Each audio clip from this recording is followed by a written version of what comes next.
बारबालांची छमछम, उधळल्या जाणाऱ्या नोटा, बारमध्ये नाचणाऱ्यांच्या मादकदा, गुन्हेगारांचा स्पॉट ते ड्रग्ज तस्करीचा अड्डा ही दृश्य आहेत 2005च्या आधी मुंबईमधल्या डान्स बार मधली। मात्र 2005 मध्ये महाराष्ट्र सरकारने डान्स बार संदर्भात एक कायदा मंजूर केला आणि डान्स बार्सचे शटर कायमचे डाऊन झाले। मात्र आता लाडकी बहीण योजनेमुळे तिजोरीवर आलेला ताण कमी करण्यासाठी डान्स बारला पुन्हा परवानगी देण्यासाठी नवा कायदा करण्याबाबत हालचाली सुरू झाली असल्याची माहिती सूत्रांनी दिली आहे। काल झालेल्या मंत्रिमंडळ बैठकीत या नवीन विधेयकाबाबत चर्चा झाल्याचं माध्यमांमधून आलेल्या बातम्यांमध्ये समजतंय। पण आता मंडळी, नेमकं कशामुळे राज्याच्या तिजोरीवर ताण आला, ज्यामुळे राज्य सरकारला थेट डान्स बार सुरू करावे लागतायत? राज्यात खरंच डान्स बार सुरू होत आहेत? या बातमीमागचं तथ्य काय, सगळंच सविस्तर या व्हिडिओच्या माध्यमातून जाणून घेऊयात। नमस्कार, मी प्रथमेश आणि तुम्हाला तर माहिती आहे आपला विषय असतो म्हणजे आजपर्यंतच्या गाजलेल्या गृहमंत्र्यांपैकी एक म्हणजे कैलासवासी आबा पाटील। संपूर्ण महाराष्ट्र ज्यांना आबा या लाडक्या नावाने ओळखतो, त्याच आबांच्या आयुष्यातील एक गाजलेला प्रसंग म्हणजे डान्स बारवरील बंदी। आबांनी एकदा स्वतः एका बारवर छापा टाकला, तिथं त्यांना 17 कोटी रुपये मिळाले होते। त्याच दिवशी आबांनी हर्षवर्धन पाटलांना फोन केला आणि उद्या सकाळी 11 वाजता आपल्याला एका महत्त्वाच्या विषयावर बोलायचंय असं सांगितलं। अर्थात विषय होता डान्स बारवरील बंदीचा। म्हणजे डान्स बारमुळे अनेक तरुण वाम मार्गाला लागतात। एवढंच नाही तर अनेकांचे संसार सुद्धा उद्ध्वस्त होतात।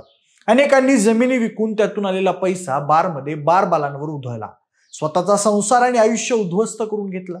अशा डान्स बारवर बंदी घालणं आवश्यक होतं। डान्स बारवर बंदी घालायचीच असा निश्चय गृहमंत्री आबा पाटील यांनी केला होता। संसदीय कार्यमंत्री या नात्यानं हर्षवर्धन पाटील यांची भूमिका देखील या प्रकरणात तितकीच महत्वाची होती। कायदे तज्ञांचा सल्ला घेताना त्यांचं मत असा कायदा तयार करता येणार नाही असं होतं, परंतु आबा आणि हर्षवर्धन पाटील हे डान्स बारवर बंदी घालण्यासाठी इरेला पेटले होते। यासाठी हर्षवर्धन पाटलांनी विधिमंडळ नियमावलीच्या पुस्तकाची पानं चालली होती। डान्स बार बंदीचा कायदा करताना, त्याचे ड्राफ्ट्स बनवताना हर्षवर्धन पाटलांना या विधिमंडळ नियमावलीच्या पुस्तकाचा खूप फायदा झाला। सभागृहात डान्स बार विरोधी विधेयक मांडण्यात आलं आणि विधिमंडळाने हे विधेयक पारित केलं। परंतु सरकारच्या निर्णयाविरोधात सर्व डान्स बारवाले उच्च न्यायालयात गेले, त्यामुळे सरकारला सर्वोच्च न्यायालयात अपिलात जाणं भाग पडलं। पण दुर्दैवानं तिथंही सरकारला यश आलं नाही। त्यावेळी मनजीत सिंग सेठी हे बार संघटनेचे अध्यक्ष होते। त्यांचे स्वतःचे मुंबईत जवळपास 35 बार होते। सर्वोच्च न्यायालयानं सरकारच्या विरोधात निकाल दिल्यानंतर मनजीत सिंग सेठी यांनी असं विधान केलं की कायदा तर आम्ही रद्द करून घेतलाच, आता आम्ही आमदार आणि मंत्र्यांच्या बायकांनाच नाचू। मनजीत सिंगचे हे विधान विधिमंडळाचा अवमान करणारे होते। हर्षवर्धन पाटलांचे हे लक्षात आल्यानंतर ते मनातून फार अस्वस्थ झाले। दुसऱ्या दिवशी त्यांनी तत्कालीन मुख्यमंत्री पृथ्वीराज चव्हाण आणि गृहमंत्री या नात्याने आबा पाटील यांच्या कानावर ही बाब घातली। मनजीत सिंग शेट्टीच्या विधानाचं काय करायचं असं हर्षवर्धन पाटलांनी विचारल्यानंतर दुर्लक्ष करायचं या मतावर पृथ्वीराज बाबा चव्हाण ठाम होते। पण हर्षवर्धन पाटलांचं मन त्यावेळी काहीतरी वेगळंच सांगत होतं। त्यांना धडा शिकवायचा असा निश्चय हर्षवर्धन पाटलांनी केला होता।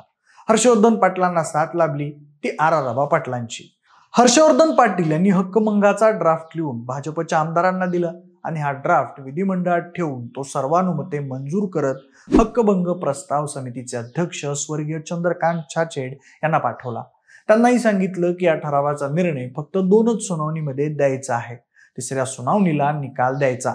ठरल्याप्रमाणे मनजीत सिंगला हक्कभंगाची नोटीस पाठवली गेली, पण पहिल्या सुनावणीवेळी मनजीत सिंग स्वतः न येता त्यांनी त्याचा वकील पाठवला। मग त्यांना सभागृहानं नोटीस पाठवली की वकील न पाठवता तुम्ही स्वतः हजर राहा। सभागृहाला हक्कभंगाच्या प्रकरणात कमीत कमी 1 दिवस व जास्तीत जास्त 3 दिवस शिक्षा सुनावण्याचा अधिकार असतो। दुसऱ्या सुनावणीनंतर हक्कभंग समितीने मनजीत सिंग विरोधात कार्यवाहीसाठी ती नोटीस पोलीस प्रशासनाकडे पाठवली। पोलीस प्रशासन अगोदरच सज्ज ठेवलं होतं। साध्या वेशात लक्ष ठेवणारे पोलीस त्यांच्या घराच्या आजूबाजूला होते। पोलीस अधिकाऱ्यांनी हातात आदेश येताच म्हणजेच मनजीत सिंगच्या घरी जाऊन त्याला अटक केली। ही अटक जाणीवपूर्वक शुक्रवारी केली गेली। 3 दिवसांच्या ऐवजी त्याला आर्थर रोड कारागृहातील 4 दिवसाची जेलची हवा खावी लागली। म्हणजे हा सगळा किस्सा आहे कैलासवासी आबा पाटील यांनी केलेल्या डान्स बार बंदीचा। पण आता 20 वर्षांनी राज्यात पुन्हा एकदा छमछम सुरू करण्यासाठी राज्यातील माहिती सरकारच्या हालचाली सुरू झाल्या आहेत असं माध्यमांमधून आलेल्या बातम्यांमधून समजतंय. मंडळी, राज्याची रिक्त तिजोरी भरण्यासाठी हा सगळा खटाटोप केला जात असल्याचं अनेकांचं म्हणणं आहे. एका वरिष्ठ अधिकाऱ्यानं माध्यमांना सांगितलं की जर राज्याला खरोखरच डान्स बार पुन्हा सुरू करायचे असतील तर त्यासाठी हॉटेलवाल्यांचं सहकार्य मिळणं गरजेचं आहे, कारण त्यांच्यासमोर परमिट रूम आणि रेस्टॉरंट चालवण्याचं मोठं आव्हान असणार आहे. विशेष म्हणजे सध्या राज्य सरकार गंभीर आर्थिक संकटाला तोंड देत आहे. त्यामुळे राज्याची रिक्त झालेली तिजोरी भरायची असल्यास डान्स बारच्या माध्यमातून राज्याला मोठ्या प्रमाणात महसूल मिळू शकतो. आता या बातमीला दुजोरा देणारी दुसरी एक गोष्ट म्हणजे फडणवीसांचं नुकतंच समोर आलेलं एक वक्तव्य. राज्य मंत्रिमंडळ बैठकीचा अजेंडा गुप्त असतो, तरी त्यातील विषयाच्या बातम्या बैठकीच्या आधी प्रसिद्ध होत असल्याबद्दल मुख्यमंत्री देवेंद्र फडणवीस यांनी काल तीव्र नाराजी व्यक्त केली होती.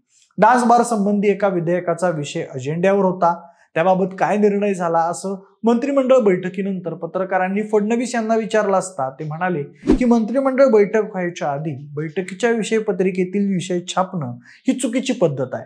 याबाबत आपण मंत्र्यांना सक्त सूचना दिल्या आहेत की त्यांच्या कार्यालयातून मंत्रिमंडळ बैठकीची विषय पत्रिका माध्यमांना उपलब्ध होत असेल तर आपल्याला कारवाई करावी लागेल. राज्य मंत्रिमंडळ बैठकीची विषय पत्रिका ही पूर्णपणे गुप्त असते.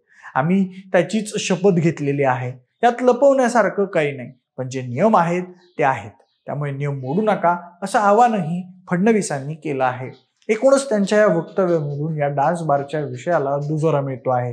म्हणजे माध्यमांमध्ये आलेल्या बातम्यांनुसार काल या विधेयकाचा मसुदा मान्यतेसाठी आणला होता, मात्र त्यात बदल करण्यासाठी तो पुढे ढकललाय.